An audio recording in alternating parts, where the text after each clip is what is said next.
अगर आपको पता चले कि भारत ने अमेरिका के मना करने के बावजूद रूस को मदद दी है, तो निश्चित ही यह खबर आपको गर्व महसूस कराएगी। आपको लगेगा कि भारत ने बड़ी चालाकी से यह कदम उठाया है, जैसे कि सरकार ने पूरी योजना के साथ अमेरिका की आंखों में धूल झोंक दी हो। इस खबर की पूरी जानकारी देंगे क्योंकि यह अमेरिका के लिए बेहद चौंकाने वाली है। अमेरिका ने रूस पर तमाम प्रतिबंध लगाए हुए हैं और भारत को भी इसके खिलाफ चेतावनी दी थी। बावजूद इसके भारत ने कुछ प्रतिबंधित वस्तुओं का रूस को निर्यात किया है। यह खबर अमेरिका के एक प्रमुख चैनल ने कवर की है। आपने देखा होगा कि हमारे विदेश मंत्री श्री जयशंकर जब भी किसी अंतर्राष्ट्रीय मंच उनसे पूछा गया था कि क्या भारत के पास अपनी विदेश नीति के तहत कई देशों के साथ विकल्प है, अमेरिका, चीन, रूस आदि, तो जयशंकर जी ने हंसते हुए जवाब दिया था, हाँ बिल्कुल, इसमें कोई समस्या है। क्या उन्होंने आगे कहा था, अगर मैं इतना समझदार हूं कि मेरे पास कई विकल्प हैं, तो यह मेरी काबिलियत है और आपको इस पर गर्व होना चाहिए। उनकी इस प्रतिक्रिया ने स्पष्ट किया कि भारत अपनी स्वतंत्र विदेश नीति का पालन करता है और अपनी बुद्धिमानी से कई देशों के साथ संबंध बनाए रखता है। ऐसे भी इस समय भारत कैसे इजराइल का सहायता कर रहा है, अपनी कुशल कूटनीति से, इन सभी बातों को लेकर इस वीडियो में मैं आसान शब्दों में आपको बताने वाले हैं। लेकिन आगे बढ़ने से पहले इस वीडियो को एक लाइक करके चैनल को सब्सक्राइब जरूर कर लीजिए, क्योंकि यह आपके लिए 2 सेकंड का काम है, लेकिन इससे हमारी काफी बड़ी मदद होती है। हालांकि यूक्रेन के संघर्ष के बीच भारत का रूस के साथ संबंध अमेरिका को खटक रहा था। जब प्रधानमंत्री मोदी पुतिन से मिलने गए तो डोनाल्ड लू ने अपने देश में कहा था, हमने भारत को किसी भी नए एग्रीमेंट पर हस्ताक्षर करने से रोका है। प्रधानमंत्री मोदी पुतिन से मिले जरूर, लेकिन कोई नई डिफेंस डील या बड़ा समझौता नहीं हुआ। यह बयान सुनकर ऐसा महसूस हुआ कि जैसे अमेरिका सोचता है कि वह भारत के निर्णयों को नियंत्रित कर सकता है, लेकिन हकीकत यह थी कि भारत उस समय रूस से कुछ नया खरीद नहीं रहा था, बल्कि कुछ चीजें रूस को निर्यात कर रहा था, जो कि अमेरिका के लिए एक बड़ा झटका था। मुद्दा यह नहीं था कि भारत रूस से क्या खरीदने वाला है, बल्कि असली बात यह थी कि रूस को भारत से क्या चाहिए और हम उसे बेचकर मुनाफा कैसे कमा सकते हैं। यह स्थिति तब साफ होती है जब हमें पता चलता है कि अमेरिका ने पहले ही भारत से कहा था कि रूस की यात्रा उनके हितों के खिलाफ है और भारत को डोट वहां नहीं जाना चाहिए था। लेकिन भारत ने अपनी कूटनीति का एक नया रास्ता निकालते हुए तेल के बदले प्रतिबंधित वस्तुएं रूस को बेचकर दोनों पक्षों को लाभ पहुंचाया। आपको यह जरूर पता होगा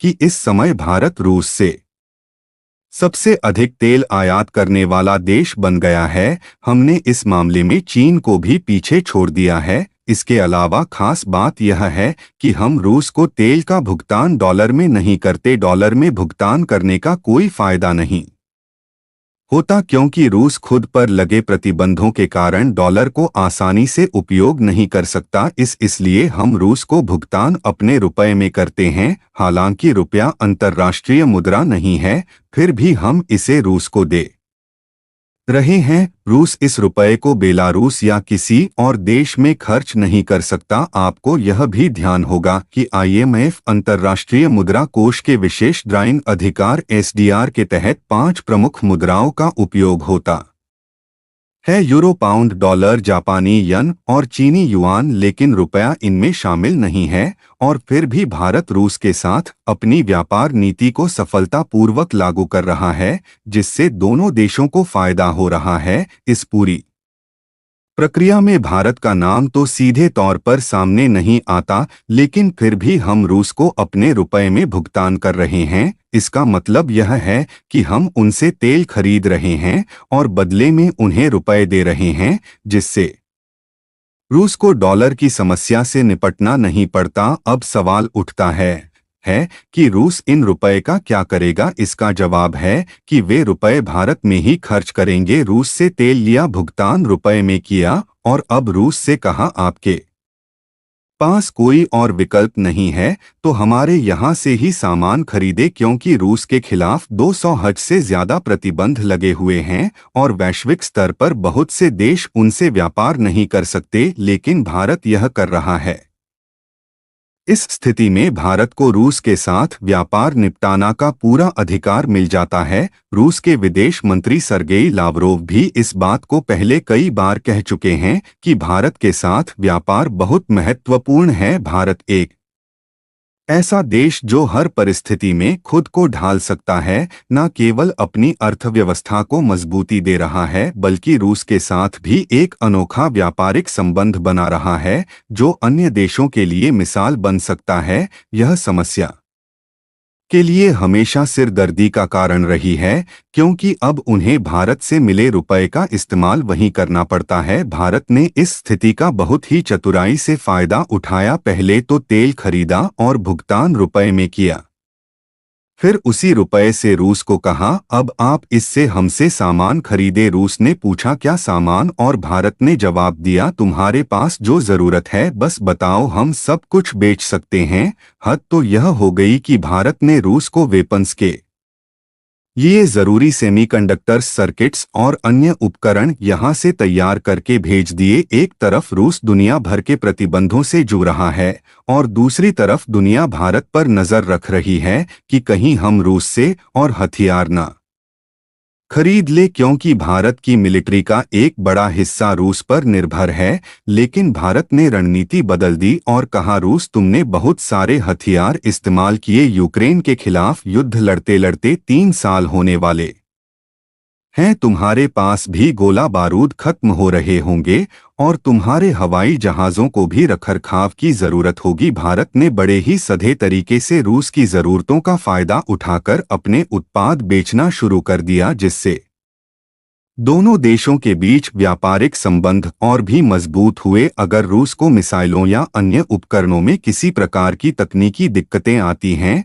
तो भारत ने बड़ी ही चालाकी से उन्हें अपने आवश्यक कच्चे माल की आपूर्ति करनी शुरू कर दी है। आपको जानकर हैरानी होगी कि रूस को अपनी मिलिट्री डिवाइसेस पोर्ट की जा रही है।